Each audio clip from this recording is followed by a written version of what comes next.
नमस्कार विद्यार्थी मित्रांनो. सिलेक्शन ट्रॅक अकॅडमी नागपूरच्या ऑनलाईन प्लॅटफॉर्मवर पुन्हा एकदा स्वागत. आज 2 फेब्रुवारी तुम्हा सर्वांचा गट ब चा पेपर झालेला आहे. आपल्या ऑलरेडी यूट्यूब चॅनलवर सिलेक्शन ट्रॅकच्या आजची जी आन्सर की आहे ती अपलोड करण्यात आलेली आहे. आता प्रत्येक विषयानुरूप आपल्या एक्सपर्ट टीमद्वारे विश्लेषण ज्या विषयांचं ते यूट्यूबवर अवेलेबल होत आहे. त्याच्यामुळे आजच तुम्हाला कळेल की तुमचे कोणकोणते प्रश्न बरोबर होते, कोणकोणत्या प्रश्नांमध्ये चुका केल्या आणि विषयानुरूप प्रत्येक विषयाचं आपण विश्लेषण विस्तृतपणे बघणार आहोत. तो आजचा जो पहिला विषय जो मी घेतोय तो आहे सामान्य विज्ञानाचा. सामान्य विज्ञानात साधारणतः एक 15 प्रश्न आले होते. 66 पासून साधारणतः 80व्या प्रश्नापर्यंत हे प्रश्न होते टोटली.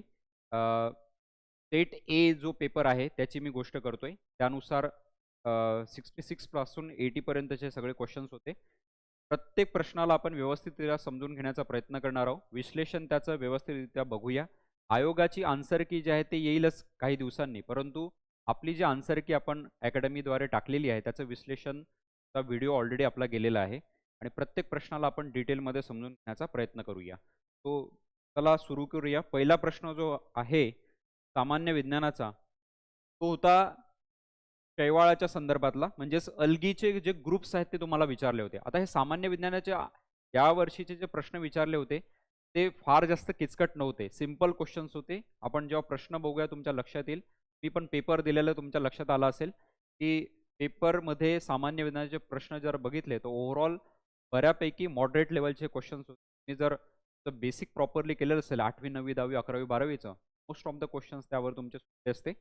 तो पहिला प्रश्न दिला होता शैवाळ गट म्हणजेच अल्गी ग्रुपवर हा दिला होता. आता बघा अल्गींचे वेगळे प्रकार आपल्याला दिसतात आणि एन्व्हायरमेंटमध्ये पण पर्यावरणामध्ये पण बऱ्याचदा आपण अल्गीचे विविध प्रकार बघत असतो. त्याच्यामध्ये बघा अल्गीचे हे वेगवेगळ्या कलरच्या नुसार त्यांचे प्रकार दिले होते, ज्यांना आपण ग्रुप ऑफ अल्गीज पण म्हणतो. हिरवं शेवाळ, तपकिरी शेवाळ, लाल शेवाळ आणि पिवळे शेवाळ असे 4 प्रकार दिले होते अल्गींचे आणि त्यांचे उदाहरणं दिले होते. आता हा बेसिक प्रश्न होता. जर प्रत्येक एखाद्या मुलाने किंवा प्रत्येक व्यक्तीने जर टाइप्स ऑफ ग्रुप अल्गी जरी वाचलेलं असेल तरी त्याला लक्षात येईल की कोणकोणत्या. आता यापैकी 1-2 जरी तुमच्या लक्षात आले असते तुम्ही यावरून लक्षात घेतलं असतं. तुमचा एक जरी तुम्हाला आलं असतं तरी तुमचं उत्तर आलं असतं, कारण की बघा कुठेच रिपिटेटिव्ह ऑप्शन नव्हता अ मध्ये किंवा बाकीच्या ठिकाणी पण बघा तुम्हाला एक जरी उत्तर आलं असतं तुम्ही याचं सॉल्व्ह करू शकले असते की काय असू शकतं. ठीक आहे. आता बघा हिरवं शेवाळ जे आहे म्हणजेच ग्रीन अल्गी ज्याला आपण म्हणतो त्याचं बेस्ट एक्झाम्पल आहे स्पायरोगायरा. काय आहे? स्पायरोगायरा बेस्ट एक्झाम्पल आहे. तुम्ही बघितलं असेल बऱ्याचदा स्पायरोगायरा, बऱ्याचदा तुम्ही वाचलं असेल, तुमच्या वाचनात आलं असेल. लक्षात. दुसरं जे आहे तपकिरी शेवाळ. तपकिरी शेवाळचं आहे सरगॅसम. सरगॅसम आहे तपकिरी, ज्याला आपण ब्राऊन अल्गी म्हणतो. आणि लाल शेवाळ जे आहे त्याचं आहे पॉलिसायफोफिनिया. लालचं आहे पॉलिसायफोनिया, हे त्याचं उत्तर आहे, त्याचं उदाहरण. आणि पिवळे शेवाळाचं असेल बॉट्रेडियम. लक्षात. तो अशा पद्धतीच्या 4 शेवाळांचे प्रकार दिले होते, त्यांची उदाहरणं दिली होती. आता बघा हे अप्लिकेशन बेस्ड क्वेश्चन्स हा आपण म्हणू शकतो, कारण की यासाठी की तुम्ही जर शेवाळांचे प्रकार बघितले तर शेवाळांच्या प्रकारामध्ये बऱ्याचदा आपण त्यांची उदाहरणं लिहित असतो आणि उदाहरणं जे आहे ते लिहिणं फार गरजेचं असतं. हे आयोगाने लक्षात आणून दिलेलं असेल तुमच्या. मला फक्त प्रकार माहीत असणं गरजेचं नाही आहे, तर त्यांची उदाहरणं काय हे पण माहीत असणं गरजेचं आहे. तर यावरून पहिल्या प्रश्नाचं उत्तर काय असेल? पहिल्या प्रश्नाचं सामान्य विज्ञानाचं उत्तर होतं, तिसरं उत्तर होतं. लक्षात. ठीक आहे. पुढच्या प्रश्नाकडे आपण वळूया. पुढचा प्रश्न होता 67 नंबरचा. पेपर सेट ए मधला हा प्रश्न संख्या मी सांगत आहे. तुमचे जे सेट्स असेल त्या संदर्भातले तुम्ही त्याला डिटेक्ट कराल की कोणकोणते ते प्रश्न असू शकतात. दुसरा प्रश्न जो होता तो दिला होता which of the following is called as the fruit ripening hormone. आणि खालीलपैकी कोणता तो कोणाला फळ पिकवणारे संप्रेरक म्हणून असं म्हटलं जातं. आता बेसिक प्रश्न होता की रायपनिंग हार्मोन म्हणून फ्रुट्समध्ये हा वापरला जातो. आता रायपनिंग फ्रूट म्हणून वापरला जाणारा जो हार्मोन आहे तो आहे इथिलीन. कोणता आहे? इथिलीन. इथिलीनचा वापर जो आहे तो फळं पिकवणारे संप्रेरक त्याला म्हटलं जातं. हा बेसिक प्रश्न विचारलेला होता आणि हा बऱ्याचदा तुमच्या वाचनात आला असेल. लक्षात. लक्षात. सो इथिलीन याचं उत्तर होतं दुसऱ्या प्रश्नाचं. पुढचं जाऊया. ज्या प्रश्नाला एक्सप्लेनेशन अपेक्षित आहे त्याला मी एक्सप्लेनेशन घेईल. अदरवाईज जे फॅक्च्युअल होते त्याचं उत्तर लक्षात घ्या की तुम्ही त्याचं उत्तर काय होतं. तर पुढचा प्रश्न दिला होता वनस्पती रोग आणि रोगकारकाच्या जोड्या. आता हे बऱ्याचदा प्रश्न विचारलेला आहे, अशा पद्धतीचे आयोगाचे प्रश्न आलेले आहेत आणि स्पेशली जे वनस्पती आहेत, वनस्पती संदर्भातले जे रोग आहेत ते बऱ्याचदा आपल्याला विचारले जातात. पानांचे पानं जे आहेत ते पानांवर जे बुरशी येते किंवा पानांवर जे विविध प्रकारच्या अळ्या निर्माण होतात किंवा पानांचा कलर चेंज होतो, है ना? पानांना जाळ्या निर्माण होतात. अशा बऱ्याचशा गोष्टी ज्या आहेत त्या पानांच्या, वनस्पतींच्या संदर्भात होत असतात. आणि हे जे रोग आहेत पर्टिक्युलरली आलेले आपल्याला दिसतात वनस्पतींवर, त्या संदर्भातले आपल्याला विचारलं होतं. तो एका साईडला वनस्पती रोग दिले होते, म्हणजेच त्याला आपण प्लांट डिसीजेस म्हणतो, आणि दुसरीकडे दिलं होतं रोगकारक, म्हणजेच कॉझल एजंट कोण आहे, तो कोणाद्वारे होतो, अशा पद्धतीचं विचारलं येतं.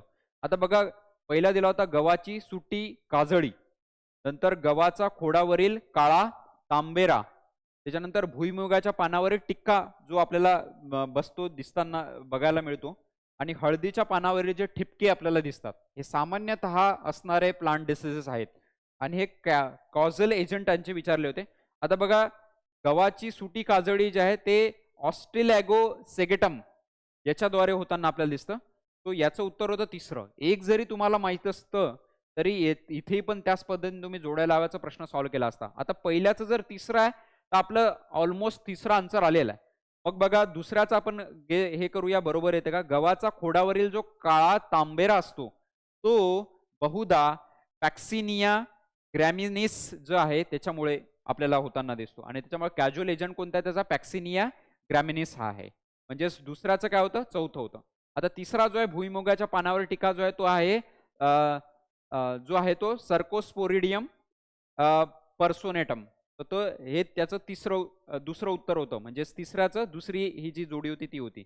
आणि हळदीच्या पानावर टिपका जो आहे तो टॅफ्रिना मॅक्युलान्स याला म्हटलं जातं. हे बरोबर आहे एकदम, टॅफ्रिना मॅक्युलन्स. तर याचं उत्तर काय होतं? तिसरं होतं याचं. प्लांट डिसीजेस, महत्वाचे रोग वनस्पतीवरील. प्राण्यांमधील तर विविध आजार आपण बघतच असतो. मनुष्याच्या शरीरामधील विविध आजार आणि त्या कोणत्या डेफिशियन्सी होतात किंवा कुठल्यामुळे होतात हे आपण वाचत राहतो.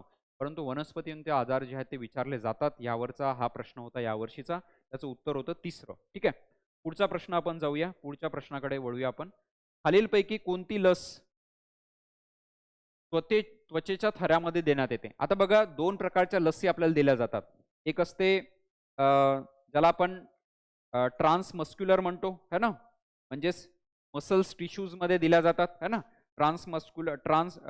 इंट्रामस्क्युलर ज्याला आपण म्हणतो, सॉरी ट्रान्समस्क्युलर आला, इंट्रामस्क्युलर. आणि दुसरी आपल्याला दिसते इंटरडर्मली. इंटरडर्मली आणि क्या अगदी डर्मिसमध्ये ती दिल्या जाते, म्हणजे स्किनच्या थोडंसं आतमध्ये ती दिल्या जाते, आलं लक्षात? आणि जी इंट्रामस्क्युलर असेल ती पूर्णपणे एक प्रकारे मसल टिश्यू मध्ये इंजेक्ट केली जाते. अशा पद्धतीच्या दोन प्रकारच्या लसी आपण घेत असतो. आता बघा, टीटी जी आहे, टीटीचं इंजेक्शन तुम्ही बऱ्याचदा घेतलं असेल. हे टीटीचं जे आहे ते इंटरमस्क्युलर आहे. कसं आहे? इंटरमस्क्युलर, म्हणजे मसल टिश्यूज जे असतात आपल्या, त्या मसल टिश्यूज मध्ये आपण ते जनरली घेत असतो. बीसीजी आहे ते आहे इंटरडर्मली. याचं उत्तरच हे इंटरडर्मली जे आहे हेच विचारलेलं होतं, आणि याचं उत्तरच बीसीजी आहे. बीसीजीचे जे व्हॅक्सिन आहे ते इंटरडर्मली घेण्यात येते, म्हणजे त्वचेच्या थरामध्ये याला देण्यात येतं. जपानी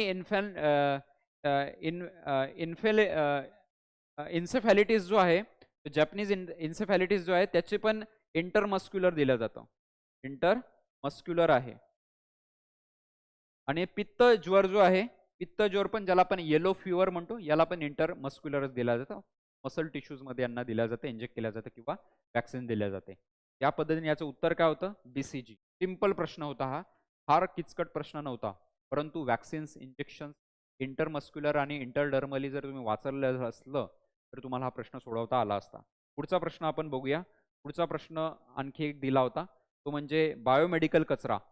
आता बायोमेडिकल वेस्ट जो आहे तो फार जास्त चर्चेमध्ये होतं वर्षभरापासून. भारत सरकारचे बरेचसे उपक्रम बायोमेडिकल वेस्टसाठी, बऱ्याचशा राज्य सरकारांनी पण बायोमेडिकल वेस्ट जो आहे त्याची योग्य विल्हेवाट लावण्यासाठी बरेचसे उपक्रम राबवलेले आपल्याला दिसतात. याच्यामध्ये पण आता बघा, मेडिकल मधलाही, बायोमेडिकल मधलाही, जो मेडिसिन्स मधला जो कचरा निघतो, हॉस्पिटल्स मधला कचरा निघतो पर्टिक्युलरली, त्यांना आपण बायोमेडिकल कचरा म्हणतो पर्टिक्युलरली. आता बघा, बायोमेडिकल वेस्टमध्ये किंवा मेडिकल वेस्टमध्ये बऱ्याचशा गोष्टी असतात, जसं वापरलेले इंजेक्शन्स असतात, त्यानंतर बॉटल्स असतात, ज्या सलाईनच्या बॉटल्स असतात. बरेचसे वेस्ट असतात जे इन्फेक्शियस पण असतात, जसं फॉर एक्झाम्पल बँडेजेस असतात, ते वापरल्यानंतर पेशंटच्या त्या शरीरावरून ते बँडेजेस जर काढले ते तसेच डस्टबिनमध्ये टाकले जातात. आता यांना वेगवेगळ्या प्रकारे विल्हेवाट करणं फार गरजेचं आहे. आता बघा सामान्यतः जे बँडेजेस असतात किंवा हे जो बायोमेडिकल वेस्ट आहे याला 4 पिशव्यांमध्ये 4 बॅग्समध्ये टाकण्यात येतं. एक आहे रेड, जो पहिला ऑप्शन दिला होता. दुसरा दुसरा एक आहे तो आहे ब्लू, दुसरा आहे येलो आणि चौथा कलर आहे याचा व्हाईट. व्हाईट पारदर्शक ट्रान्सपरंट अशा पद्धतीच्या बॅग्स असतात. आता बघा यांना 4 पद्धतीने जे कॅटेगरीज केलं आहे याच्यामध्ये टाकण्याची जी व्यवस्था केलेली आहे ती पण वेगळ्या प्रकारची केलेली आहे. ठीक आहे. आता बघा पिशवी जी आहे ते मानवी शारीरिक कचऱ्यासाठी वापरली जाते. कोणती रंगीत कोडेड म्हणजेच ह्युमन अॅनाटॉमिकल जे काही वेस्ट निघतो त्या संदर्भातला कोणती पिशवी वापरल्या जाते हे विचारलं होतं. त्याच्या आधी आपण बाकीचे पाहून घ्या. बघा ब्लू बॅगमध्ये जनरली जे ग्लासवेअर्स असतात, ग्लासचे ज्या गोष्टी असतात त्या टाकल्या जातात, ग्लासवेअर. त्याच्यानंतर व्हाईट ट्रान्सपरंटमध्ये जे शार्प शार्प किंवा मेटल्स वगैरे संदर्भातला जर काही वेस्ट असेल तो टाकला जातो. येलोमध्ये जो आहे तो इन्फेक्शियस वेस्ट टाकला जातो ज्याच्याद्वारे इन्फेक्शन होऊ शकतं. त्याच्यामध्ये बघा जसं बँडेजेस वगैरे टाकले जातात, बँडेज वगैरे. ठीक आहे. आणि जो रेड आहे त्याच्यामध्ये जनरली हे मानवी शारीरिक कचरा जो असतो, तर फॉर एक्झाम्पल ब्लड सॅम्पल्स काढले जातात, ब्लड्स असेल, ऑर्गन्स असेल, है ना, अशा पद्धतीचे विविध ज्या गोष्टी आहेत त्या याच्यामध्ये टाकल्या जातात. ह्युमन ब्लड पार्ट्स किंवा ब्लडचे संदर्भातले टिश्यू, ब्लड बॅग्स वगैरे असतात जनरली, तर ह्या जनरली रेडमध्ये येतात. लक्षात, जर तुम्ही रेड ब्लडचा कलरही जरी लक्षात ठेवला असता तरी हे लाल पिशवी याच्या संदर्भातलं हे उत्तर होतं. ठीक आहे. त्याचं उत्तर होतं पहिलं. पुढचा प्रश्न जाऊया आपण. पुढचा, आहारातील प्रथिनाची कमतरता कोणत्या आजारात कारणीभूत असते? म्हणजेच प्रोटीन डेफिशियन्सीमुळे खालीलपैकी कोणता आजार होतो? अशा पद्धतीचं हे दिलं होतं हा प्रश्न. ठीक आहे. प्रोटीन डेफिशियन्सीमुळे. आता बऱ्याचशा डेफिशियन्सी डिसीजेस आपण ऑलरेडी वाचलेले असणार. आपण वाचत असतो की व्हिटॅमिन डी, व्हिटॅमिन के, है ना, इतर अलग अलग प्रकारचे व्हिटॅमिन्स किंवा प्रोटीन्स डेफिशियन्सीद्वारे होणारे जे काही आजार आहेत त्यांची एक यादी तुम्ही बनवली असेल आणि ती बहुधा तुम्ही बऱ्याचदा रिवाईज पण केली असेल, परंतु परीक्षेच्या वेळेस एक्झाम प्रेशरमध्ये बऱ्याचदा आपल्याला आठवत नाही. आपण बऱ्याचदा ते आठवत असतानाही कन्फ्युजन होतं, आपण चुकीचं करून येतो. आता बघा प्रोटीन डेफिशियन्सीद्वारे होणारे जे आजार आहेत त्याच्यामध्ये दिलं होतं. पहिला दिला होता वातरोग. वातरोगला आपण आर्थ्रायटिस म्हणतो. आता हा जो आजार हा व्हिटॅमिन डी आणि के च्या डेफिशियन्सीमुळे होतो. जीवनसत्व ड आणि क च्या कमतरतेमुळे होणारा हा आजार आहे वातरोग, ज्याला आपण म्हणतो. मधुमेहाचा डायबिटीज जो आहे तो तुम्हाला माहित असेल. डायबिटीज हा जेनेटिक पण असतो, ओबिसिटी लठ्ठपणा वाढल्यामुळे होतो, है ना, आणि लाईफस्टाईल चेंज झाल्यामुळे पण होतो.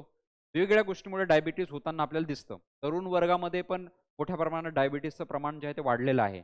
लठ्ठपणा असेल, फास्ट फूड आपण खातोय, ओबिसिटी वाढत चाललेली आहे, लाईफस्टाईलमध्ये चेंजेस आलेले आहेत, त्याच्यामुळे डायबिटीजचं प्रमाण वाढत चाललेलं आहे. तो डायबिटीज ह्या जेनेटिक्स पण आहे, जेनेटिक्स अनुवांशिक पण होऊ शकतो किंवा इतर पण गोष्टींमुळे होतो. ओबिसिटी या लठ्ठपणा त्याच्यामध्ये किंवा इतर लाईफस्टाईल जीवनमानामध्ये बदल झाल्यामुळे होतो. त्याच्यानंतर पार्किन्सन्स जो आहे, पार्किन्सन्स आजार जो आहे हा मेंदूचा आजार आहे. तुम्हाला सगळ्यांना वाचलं असेल. हा कशाचा आजार आहे? मेंदूचा आजार आहे. कारण की जो डोपॅमाइन नावाचा जो हार्मोन तयार होतो, तो डोपॅमाइनची जर कमतरता भासली तर हा मेंदूचा आजार होऊ शकतो. ठीक आहे. आणि जो सेंट्रल नर्वस सिस्टीम जी आपली मेंदूची सिस्टीम आहे पूर्ण व्यवस्था, त्याला पूर्णपणे आघात करतो. तर हा पार्किन्सन्स जो आहे हा याला एक प्रकारे ब्रेन डिसीज म्हटलं जातं. आता उरला कोणता? तर जो एक प्रकारे प्रोटीन डेफिशियन्सीमुळे होणारा जो आजार आहे तो आहे क्वाशी-ओरकर. क्वाशी-ओरकर हा आजार जो आहे तो हा मूळतः जे विकसित देश आहे, विकसित देश जो आहे त्या विकसित देशांमध्ये खूप जास्त कॉमन आहे. हा कोणता आजार? क्वाशी-ओरकर.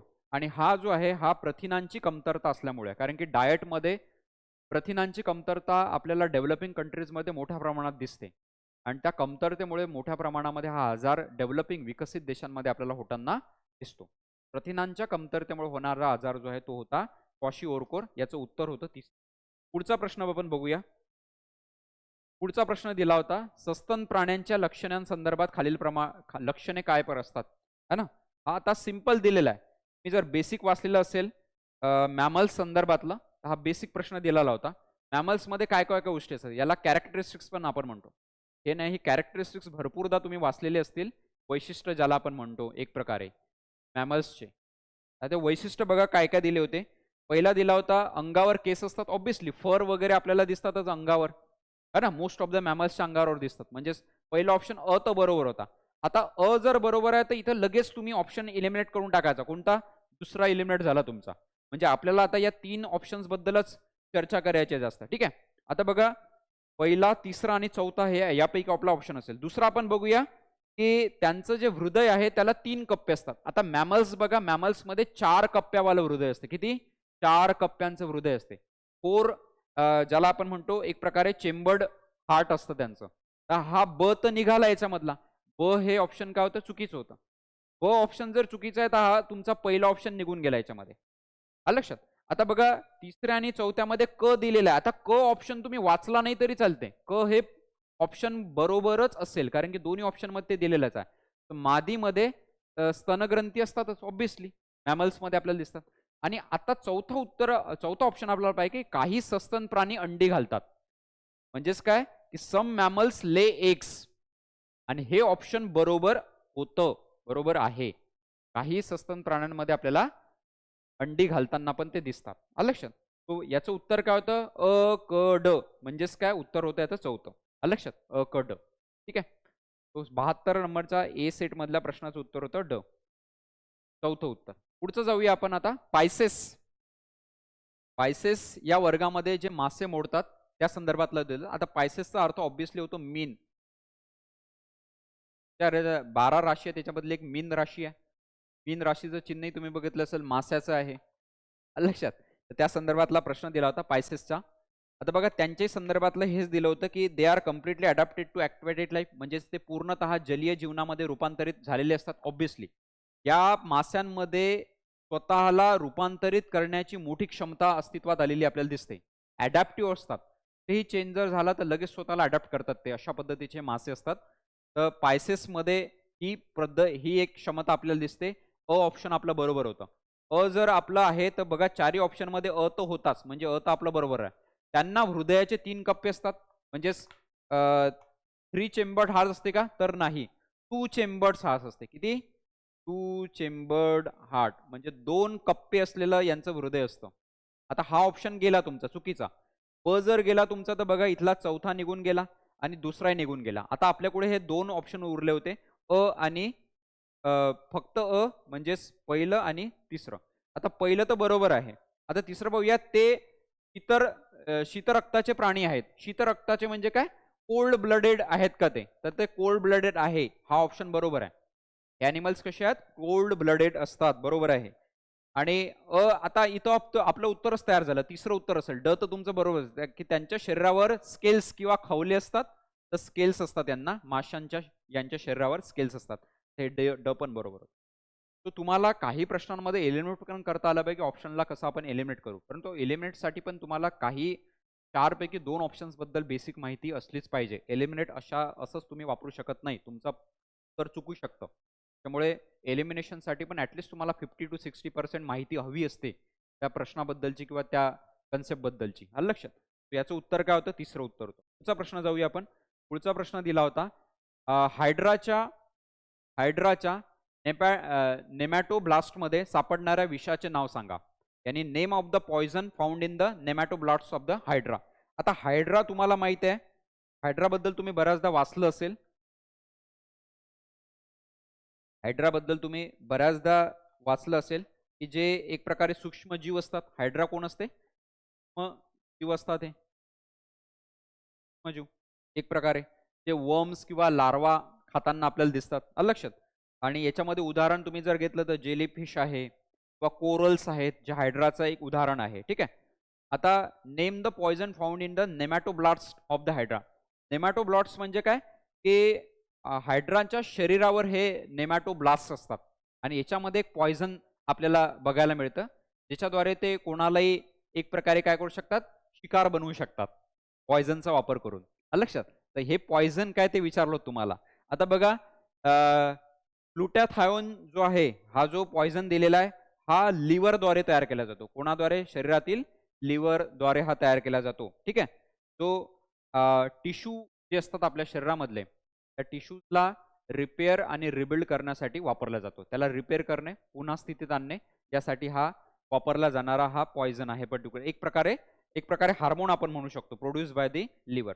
नंतर दुसरा दिला होता मेलाथिऑन. मेलाथिऑन जो आहे हा एक कीटकनाशक आहे, इन्सेक्टिसाइड्स आहे, एक प्रकारचं काय इन्सेक्टिसाइड आहे. त्याच्यामुळे या प्रश्नाशी याचा काही संबंध नव्हता. आणि नो पॉइझन इन फाउंड तर नाही आहे याचं उत्तर. याचं उत्तर होतं हिप्नोटॉक्सिन. काय होतं? हिप्नोटॉक्सिन. हिप्नोटॉक्सिन हा एक विषारी पदार्थ आहे, तो शिकारीमध्ये वापरला जातो. कोणाद्वारे? तर हायड्राद्वारे. हायड्राच्या नेमॅटोब्लास्टमध्ये अशा पद्धतीचा पॉइझन जो आहे तो बघायला आपल्याला मिळतो. त्याचं उत्तर काय होतं? हिप्नोटॉक्सिन. तुम्हाला जर माहितीही नसतं आणि काही मुलांनी म्हटले असतं की हिप्नोटाईज करणे म्हणजे काय, की एखाद्या शिकारीला किंवा एखाद्या प्रेला आपण काय करतो की त्याला चलबिचल करण्याचा प्रयत्न करतो, है ना, किंवा त्याला मारण्याचा प्रयत्न करतो, तेव्हा आपण त्याला एक प्रकारे चलबिचल करण्याचा प्रयत्न त्याला करत असतो आपण ना, की तो आपल्या जाळ्यात अडकला पाहिजे. त्याच्यावरून थोडंसं लॉजिक जर लावलं असतं तर तुमचा प्रश्न किमान बरोबर आला असता. ठीक आहे. पुढचा प्रश्न आपण बघूया. याचं उत्तर होतं दुसरं. पुढचा प्रश्न बघा काय होता तर 75 नंबरचा ए सेट मधला हा प्रश्न दिला होता. हा दिला होता ब्रॉन्झ हा खालील धातू मिश्र धातू आहे. आता बघा, तुम्ही इतिहास वाचला असेल. इतिहासामध्ये तुम्ही कालखंड वाचलेले आहेत. पॅलिओलिथिक एज, मेझोलिथिक एज, निओलिथिक एज. म्हणजेच काय, जुना पाषाणयुग, मध्य पाषाणयुग, नव पाषाणयुग. त्याच्यानंतर येतो चाल्कोलिथिक एज, म्हणजे त्याला आपण ताम्रपाषाण युग म्हणतो, ज्याच्यामध्ये कॉपरचा वापर, तांब्याचा वापर आणि दगडांचा वापर केलेला आहे. ताम्रपाषाण युग आपण त्याला म्हणतो.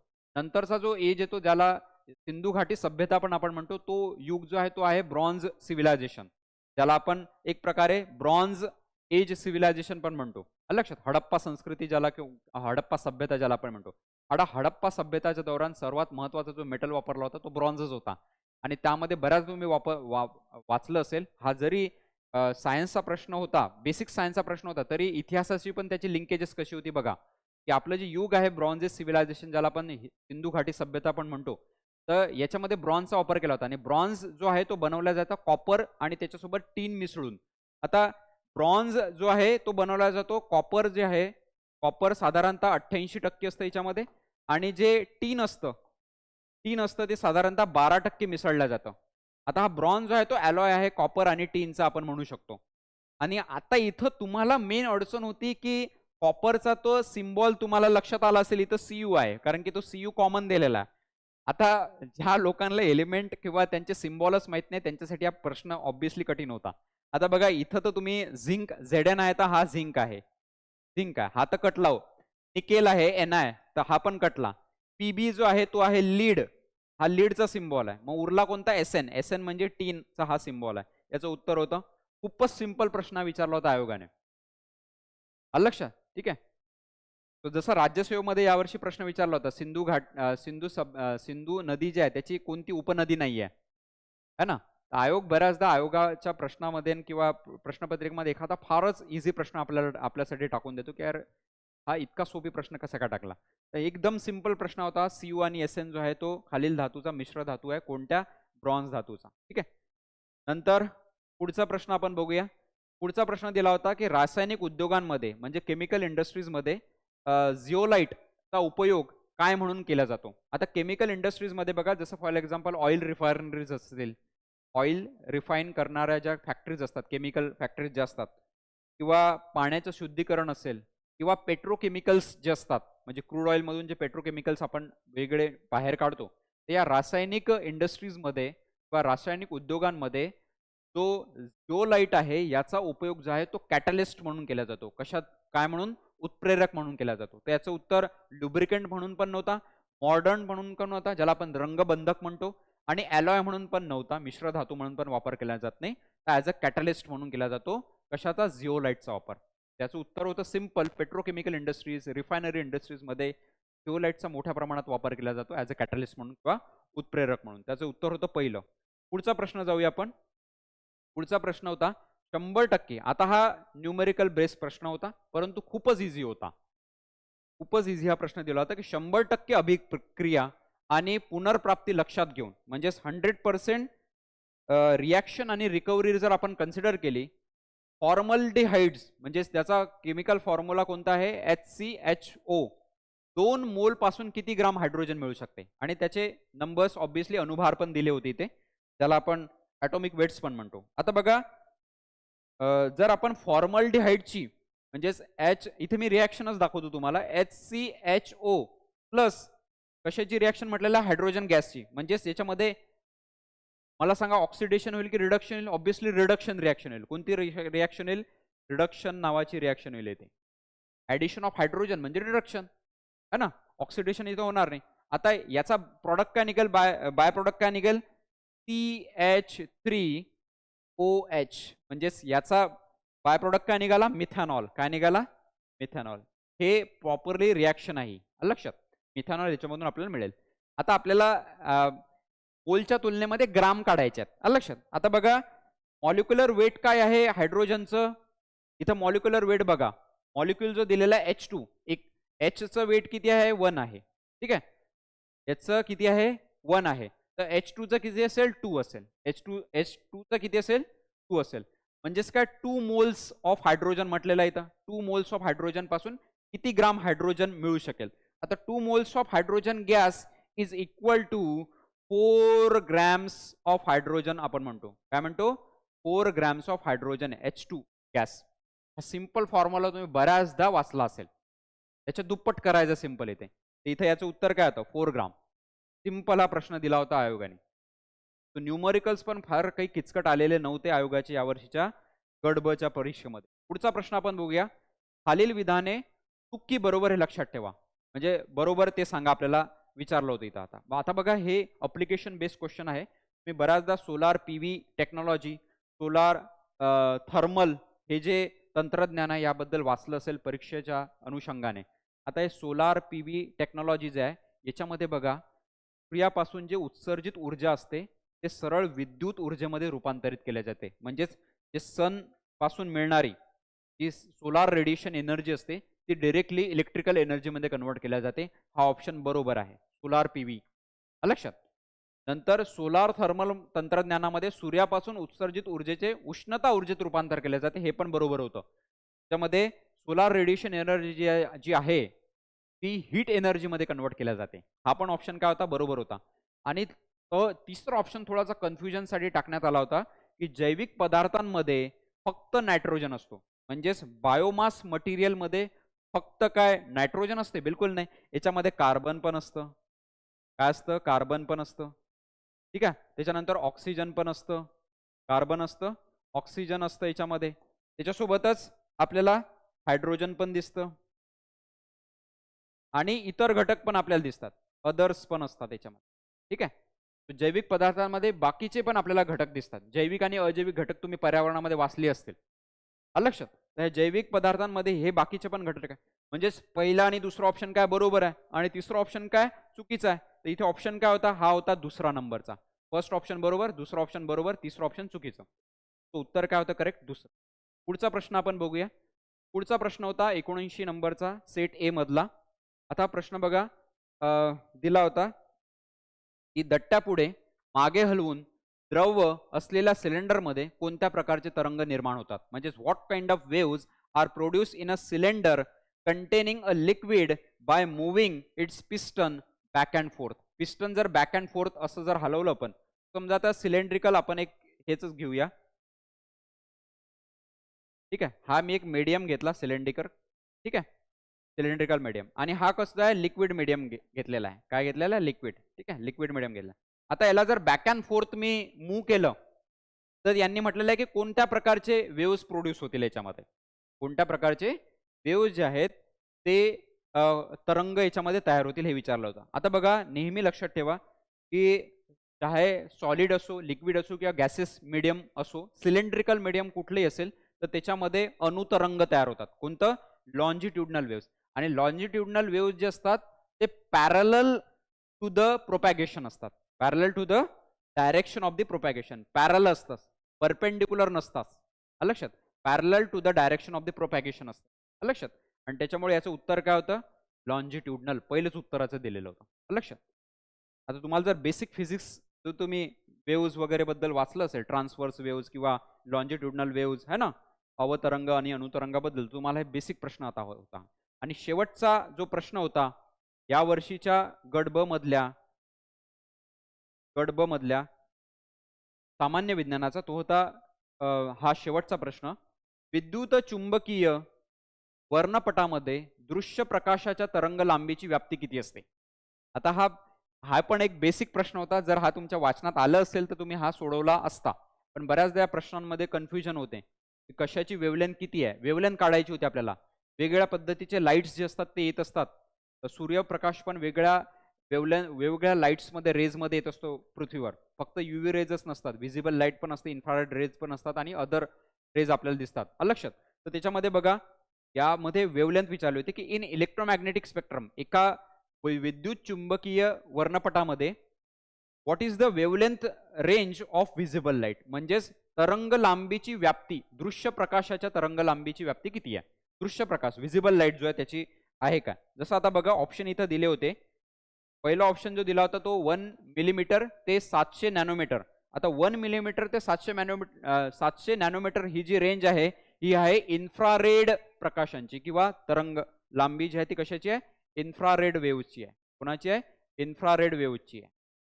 दुसरं 0.1 मीटर ते 1 मिलीमीटर पर्यंत जे आहे ते मायक्रोवेव्हज आहेत. कोण आहेत? मायक्रोवेव्हज. 1 नॅनोमीटर ते 400 नॅनोमीटर जे आहेत ते आहेत UV लाईट. कशाची वेव्हलेंथ आहे ही? UV लाईटची वेव्हलेंथ आहे. UV लाईट अतिनील किरणांची. आणि 400 साधारणतः 380 ते साधारणतः 780 नॅनोमीटर पर्यंत जी रेंज असते ती असते कशाची? ती असते व्हिजिबल लाईटची. व्हिजिबल लाईटची वेव्हलेंथ असते. त्याला दृश्य प्रकाश पण आपण म्हणतो. आलं लक्षात? 400 ते 700 नॅनोमीटर इथं दिला होता आणि ऑप्शनची रेंज पण त्यामध्येच बसते 380 ते 780 च्या दरम्यान. म्हणजेच ऑप्शन काय होता त्याचा? चौथा होता. आलं लक्षात?